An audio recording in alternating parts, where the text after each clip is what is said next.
আপনারা কাল প্রায় 11টা 40 মিনিট থেকে তখন থেকে শুরু করে এই পর্যন্ত যে কার্যক্রম করছি সোফার আমাদের অগ্রগতি আমাদের গতকালকেই গার্মেন্টস অংশ, যেটা পরে জানা গেছে যে এটা আনোয়ার গার্মেন্টস, এই অংশটির যে ফায়ারটা নিয়ন্ত্রণ হয়েছে এবং আমরা যেই পাশে এই কেমিক্যালের যে গোডাউন, যেটা আলম ট্রেডার্স নামে পরিচিত, সেই গোডাউনের যেই আগুনটা আমরা এই 1420 ঘটিকায় আমরা নিয়ন্ত্রণ ঘোষণা করেছি। 1420 ঘটিকায় আমরা নিয়ন্ত্রণ ঘোষণা করেছি। তবে এখানে বেশ কিছু বিষয় রয়েছে, আপনাদের এটা বুঝতে হবে। যেহেতু এটা একটা কেমিক্যাল গোডাউন এবং এখানে প্রায় 6-7 ধরনের বিভিন্ন ধরনের রাসায়নিক দ্রব্য রয়েছে, যেটার মাত্রা এখন আমরা যাচাই বাছাই করতে পারিনি। তবে পুরা গোডাউন ভরা যেই বিভিন্ন রাসায়নিক দ্রব্য, এটা আমরা ধাপে ধাপে প্রোগ্রেসিভ ওয়েতে আমরা এটাকে ড্রেন আউট করছি। দ্যাট মিনস পানি দিয়ে ফায়ার ফ্লাড করে এটাকে আমরা ড্রেন আউট করছি ধাপে ধাপে। এটা সময় সাপেক্ষ একটি বিষয়। আমরা সিস্টেমেটিক কাজ করছি, যেই কাজে আমাদের আপনারা জেনে থাকবেন যে টঙ্গীতে যে দুর্ঘটনা ঘটেছে, যাতে এখন আর সেই ধরনের দুর্ঘটনা না ঘটে, এজন্য আমরা টেকনোলজি অ্যাপ্লাই করছি, ড্রোন দিয়ে দেখছি এবং আমরা বোঝার চেষ্টা করছি। আপনাদের জ্ঞাতার্থে আরেকটু জানাচ্ছি যে আমাদের এই যে আলম ট্রেডার্সের যে ভবনটা, এটা কিন্তু অনেকটা ড্যামেজ হয়েছে। আমরা যে ড্রোন ভিউটা যেটা পেয়েছি, এটা অনেকাংশে ড্যামেজ হয়েছে এবং যেহেতু এটা লম্বা সময় ধরে একটা যে তাপমাত্রা একটা ক্রিয়েট হয়েছে, সেই তাপমাত্রার কারণে এই ভবনের কনস্ট্রাকশন যে পিলারগুলো আমরা দেখলাম, সেটা অনেকাংশে ড্যামেজ। সুতরাং এটার জন্য যারা এটার জন্য কর্তব্য ব্যক্তি যারা রয়েছেন, আমাদের রাজুক অথবা এখানকার ভবন বিশারদ যারা রয়েছেন, তারা এটা বলতে পারবেন যে এটা কতটুকু ড্যামেজ হয়েছে। তবে আপাত দৃষ্টিতে এটা একটা অনেকাংশে ড্যামেজ এবং এখানে যে কোনো সার্চ অপারেশন করাটা অবশ্যই ঝুঁকিপূর্ণ।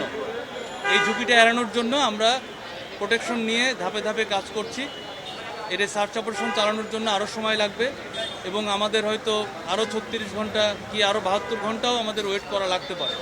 এখানে একটু বলে রাখা ভালো যে আমরা কিন্তু প্রথম থেকেই এই যে আলম ট্রেডার্সের যে মূল যে দরজা, এটা কিন্তু বন্ধ পেয়েছি, তালা মারা ছিল।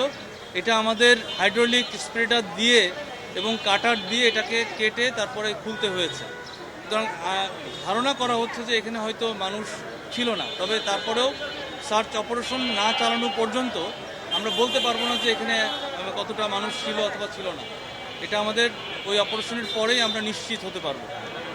আর যেহেতু বিল্ডিংটা আপনি বলেছেন যে এখানে আসলে বিল্ডিংয়ের ড্যামেজটা হয়েছে, আমি অলরেডি বলেছি ড্যামেজ অনেকাংশেই হয়েছে এবং এই ড্যামেজ হওয়ার কারণেই এটা আসলে যখন তখন দুর্ঘটনা ঘটতে পারে আমরা আশঙ্কা করছি। অনেক জায়গায় ফাটল হয়েছে, যে কলাম রয়েছে সেই কলামে ফাটল ধরেছে। সুতরাং এটা একটা ঝুঁকিপূর্ণ একটা বিল্ডিং, এটা আসলে যাচাই না করে এখানে সার্চ অপারেশন চালানোটা কঠিন হবে।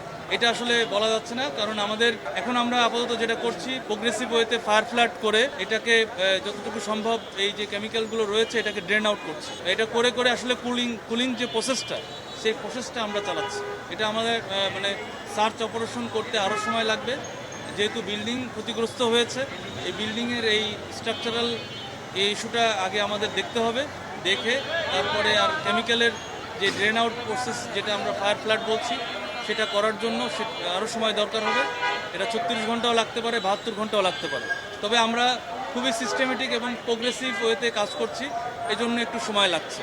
এই কেমিক্যালটা অবশ্যই ক্ষতিকর এবং এখান থেকে যে তেজস্ক্রিয়তা ছড়াচ্ছে, এটা আমরা এই যে এখানে আমরা দাঁড়িয়ে কথা বলছি হয়তো 300 গজ দূরে, যদিও আমরা বলছি 300 গজ এটার রেডিয়েশন থাকতে পারে, কিন্তু বেসিক্যালি এই যে তেজস্ক্রিয়তা, এটা কিন্তু 400-500 গজ পর্যন্ত থাকবে এবং এই এলাকায় এখন সম্পূর্ণ আমরা যে এরিয়াতে রয়েছি, এটা সম্পূর্ণ হ্যাজার্ডাস একটা এরিয়া।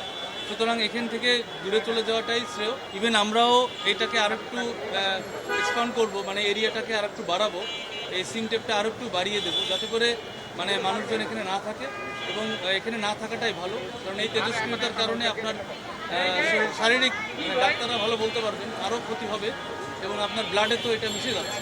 সুতরাং এই তেজস্ক্রিয়তা এখানে আশেপাশের লোকজন আমরা অলরেডি মাইকিং করেছি, আপনারা জেনে থাকবেন।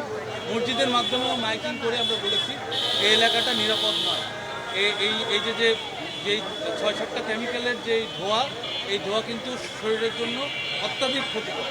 এই জন্য আপনারা এই এলাকায় থাকবেন না, এটা আমরা বারবার বলছি।